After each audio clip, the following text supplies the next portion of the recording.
후한시대 곽임종이라는 사람이 있었습니다.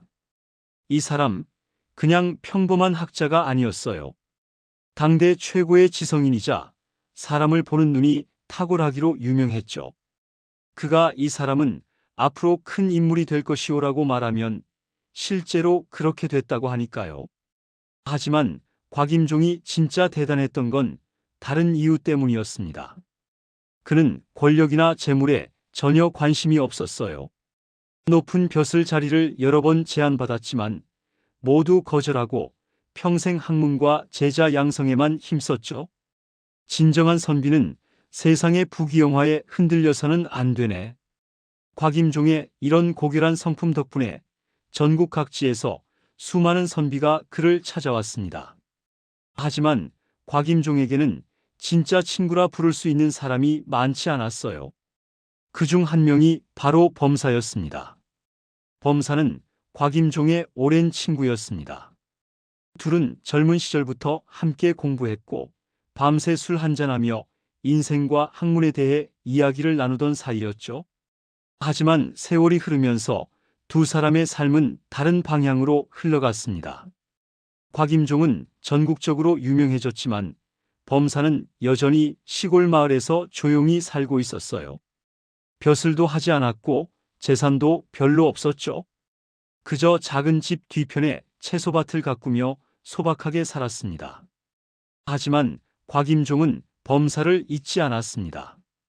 명성이나 재산과 상관없이 범사는 그에게 진정한 벗이었으니까요. 어느 날이었습니다. 곽임종은 문득 범사가 보고 싶어졌어요.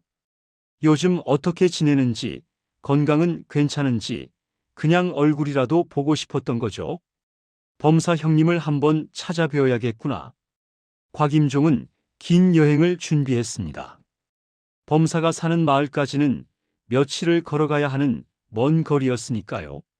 며칠간의 여행 끝에 곽임종은 드디어 범사가 사는 마을 근처에 도착했습니다. 이제 조금만 더 가면 되겠구나.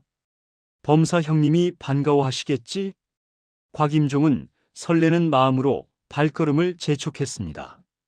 그런데 그때였어요. 갑자기 하늘이 어두워지기 시작했습니다. 먹구름이 빠르게 몰려오더니 순식간에 세찬 빗줄기가 쏟아지기 시작했어요. 이런, 곽임종은 당황했지만 이미 범사의 집이 코앞이었습니다. 되돌아갈 수도 없었고 비를 피할 곳도 마땅치 않았죠. 그는 결국 빗속을 뚫고 계속 걸어갔습니다. 옷은 금세 흠뻑 젖었고 신발 속까지 물이 스며들었어요. 머리카락에서는 빗물이 줄줄 흘러내렸죠. 드디어 범사의 집이 보였습니다. 작고 낡은 집이었어요. 곽임종은 대문을 두드렸습니다.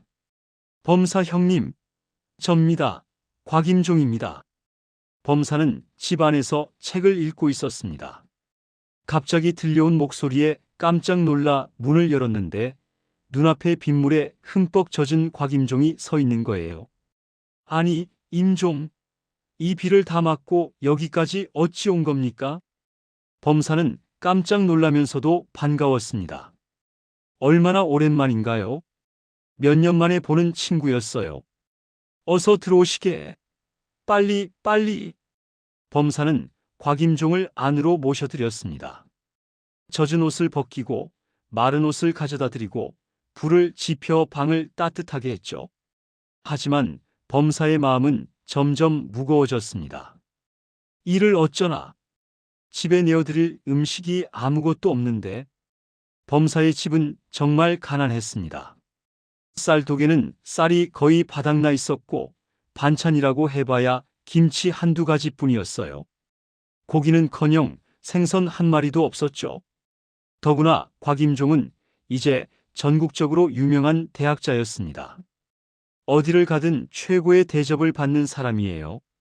그런 귀한 분이 이렇게 먼 길을 달려왔는데 변변한 음식 하나 대접하지 못한다니. 범사는 안타까운 마음에 어찌할 바를 몰랐습니다. 그때였습니다. 범사의 눈이 창밖을 향했습니다. 빗줄기 너머로 집 뒤편에 작은 채소밭이 보였어요. 그곳에는 범사가 정성껏 가꾼 부추가 자라고 있었습니다. 그래, 저것이라도. 범사의 얼굴에 결연한 표정이 떠올랐습니다. 범사는 삿갓 하나를 집어들었습니다. 임종, 잠깐만 기다려 주시게. 내 금방 다녀오겠네.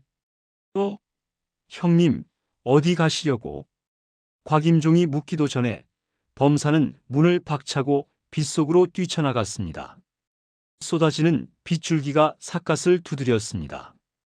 발밑은 진흙탕이 되어 질퍽거렸어요. 하지만 범사는 멈추지 않고 집 뒤편의 채소밭으로 달려갔습니다. 부추밭 앞에 섰을 때 범사는 잠시 숨을 고르며 부추들을 내려다보았습니다. 이 부추들은 범사가 한 달 전부터 정성껏 가꾼 것이었어요. 매일 아침 물을 주고 잡초를 뽑고 벌레를 잡아주며 키운 것들이었죠.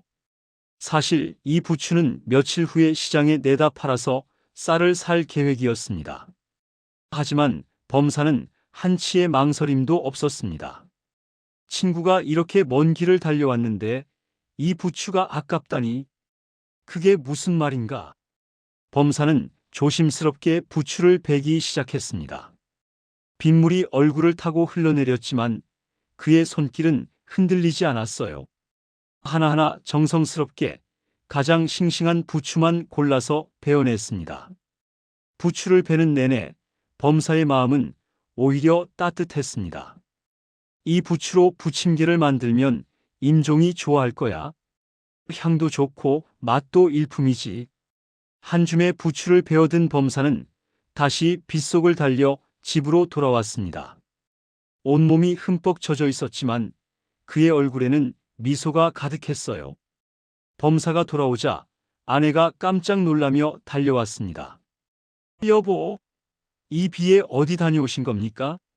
온몸이 다 젖으셨네요. 범사는 환하게 웃으며 부추를 내밀었습니다. 부인, 빗속에서 갓 베어온 부추라네. 향이 아주 일품이요. 이것으로 정성껏 음식을 만들어 임종과 함께 나눕시다. 아내는 남편의 마음을 단번에 알아차렸습니다. 그녀도 웃으며 부추를 받아들었어요. 알겠어요. 제가 정성껏 만들어 드리지요. 잠시 후 부엌에서 고소한 냄새가 퍼지기 시작했습니다. 갓 베어온 부추로 만든 부침개였어요. 부추의 향이 집 안 가득 퍼졌습니다. 범사는 소박한 술상을 차렸습니다. 부침개와 김치, 그리고 막걸리 한 병. 그게 전부였어요. 진수성찬과는 거리가 먼 정말 소박한 밥상이었죠. 하지만 곽임종의 눈에는 그 어떤 궁중 요리보다 귀하게 보였습니다. 두 사람은 마주 앉아 술잔을 나눴습니다. 곽임종은 부추 부침개를 한 입 베어 물었습니다. 갓 베어온 부추의 향이 입 안 가득 퍼졌어요. 고소하면서도 신선한 맛이었죠. 이 부추의 향이 내 마음을 울리는구려. 곽임종의 목소리가 조금 떨렸습니다. 그는 알고 있었어요. 범사가 비를 맞으며 이 부추를 베러 나갔다는 것을, 이 소박한 음식 안에 친구의 모든 정성이 담겨 있다는 것을 말이죠. 형님의 정성 덕분에 비바람을 뚫고 온 보람이 있네요. 범사는 쑥스럽게 웃었습니다. 뭘 그런 걸 가지고. 제대로 대접도 못 해드려 송구스러울 따름이요. 아닙니다, 형님. 곽임종은 고개를 저었습니다. 저는 평생 수많은 연회에 참석했고 온갖 진귀한 음식을 먹어봤지만 오늘 이 부추 부침개만큼 깊은 맛은 없었어요. 왜냐하면 이 안에는 형님의 진심이 담겨 있으니까요. 두 사람은 밤이 깊도록 이야기를 나눴습니다. 학문 이야기, 세상 이야기, 옛날 이야기. 시간 가는 줄 몰랐죠? 창밖에서는 여전히 비가 내리고 있었지만 방 안은 따뜻했습니다. 이 이야기는 훗날 사람들 사이에서 전해지며 하나의 고사성어가 되었습니다. 바로 모전구입니다. 모는 무릅쓰다, 우는 비, 저는 베다, 구는 부추, 즉 비를 무릅쓰고 부추를 벤다는 뜻이죠. 하지만 이 말의 진짜 의미는 단순히 비 맞고 부추 베러 갔다가 아닙니다. 소중한 사람이 찾아왔을 때 내가 가진 것이 적더라도, 심지어 비가 쏟아지는 힘든 상황이라도 그 사람을 위해 최선을 다해 정성을 다한다는 의미예요. 물질이 아닌 마음으로, 화려함이 아닌 진심으로 사람을 대하는 것. 그게 바로 모전구의 정신입니다. 오늘 이야기가 마음에 와닿으셨다면 구독과 좋아요 부탁드립니다. 다음에는 또 어떤 아름다운 고사성어로 찾아올까요? 여러분, 오늘도 소중한 사람에게 진심을 전하는 하루 보내세요.